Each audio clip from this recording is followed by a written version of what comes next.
Halo teman-teman semua, kita akan sedikit membahas tentang sejarah pasar modal di Indonesia. Nah, pertama kita mau melihat kenapa kita menyampaikan ini, karena memang kita akui bahwa sejarah ini, khususnya pasar modal, ini memberi kita gambaran bagaimana sejarah panjang ini terbentuk sehingga bisa berkembang hingga sampai saat ini, teman-teman.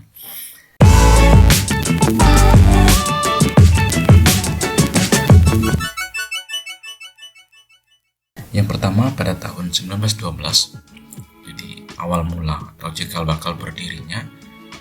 Jadi di situ kalau kita lihat ini dalam bahasa Belanda, Vereniging voor de Effectenhandel oleh Belanda di Batavia atau Jakarta saat ini untuk memperjualbelikan saham dan obligasi perusahaan Belanda yang beroperasi di Indonesia. Namun sempat tutup pada 1914 karena terjadinya Perang Dunia Pertama dan dibuka kembali pada tahun 1918. Kemudian di 1925 perkembangan pasar modal di Batavia sangat pesat sehingga didirikan lagi bursa di Surabaya dan Semarang. Namun karena resesi ekonomi dan terjadi Perang Dunia Kedua dan penjajahan Jepang membuat bursa Semarang dan Surabaya ditutup pada tahun 1929 dan di Jakarta itu pada tahun 1940. Nah, kemudian tahun 1952 Bursa Efek Jakarta dibuka kembali dan operasionalnya dilakukan oleh Perserikatan Perdagangan Uang dan Efek yang beranggotakan Bank Negara, swasta, dan pialang efek. Lalu kemudian teman-teman kita melihat yang berikutnya adalah tahun 1977 sampai 1987. Jadi perkembangan pasar modal sudah mengalami kelusuan kembali yang dikarenakan oleh prosedur emisi saham dan obligasi yang terlalu ketat karena adanya batasan fluktuasi harga dan berbagai macam peraturan yang tentunya ini dirasakan sulit oleh para emiten. PT Semen Cibinong merupakan perusahaan pertama yang dicatat dalam bursa saham Bursa Efek Indonesia pada waktu itu, teman-teman. Kemudian tahun 87 sampai 88 pasar modal mulai kembali bergairah dengan sejumlah paket kebijakan pada waktu itu muncul pada tahun 1987 dan 88 yang menyederhanakan syarat emisi saham dan obligasi dan menghapus pungutan, menghapus batasan fluktuasi yang terjadi di saham serta memberikan dorongan bagi swasta untuk masuk ke pasar modal. Nah, ini swasta sudah berperan, teman-teman. Kemudian kita melihat yang ke-6 berikutnya, teman-teman, 667.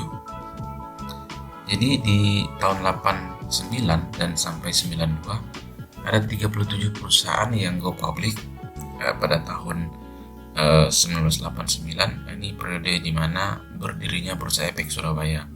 Jadi bursa yang boleh dikatakan ini secara paralel di Indonesia, dan juga Bursa Efek Jakarta dan Surabaya ini kemudian secara paralel melakukan transaksi. Namun hal ini tentu saja berbeda tempat. Ini mungkin pada saat itu tidak terlalu bagus ya untuk pelaku pasar karena memang terpisah gitu ya. Tapi memang pada saat itu transaksi cenderung lebih sulit karena memang terdapat hanya dua bursa, jadi di tempat lain belum ada. Kemudian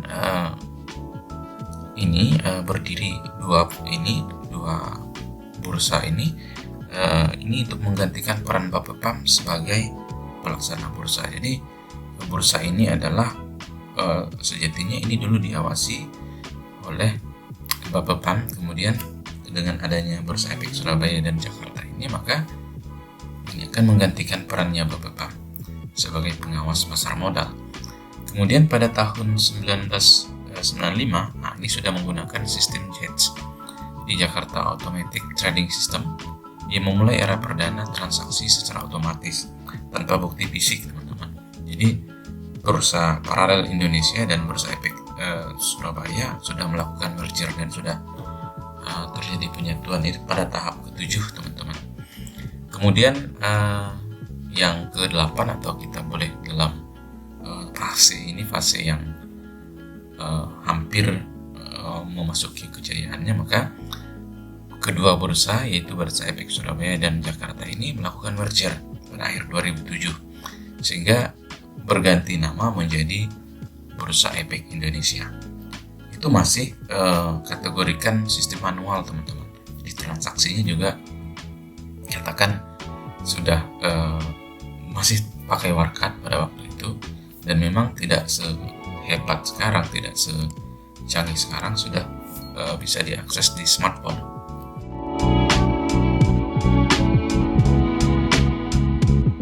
Oke teman-teman, jadi demikian pembahasan singkat kita tentang sejarah pasar modal di Indonesia. Jadi ada yang perlu kita garis bawahi di sini adalah bahwa pasar modal di Indonesia ini sudah memasuki fase yang sangat bagus dan bisa kita akses melalui smartphone. Jadi pesannya teman-teman, ketika Anda ingin berinvestasi di pasar modal, pahami dulu bahwa yang pertama kita mengatakan bahwa ada sejarah yang panjang.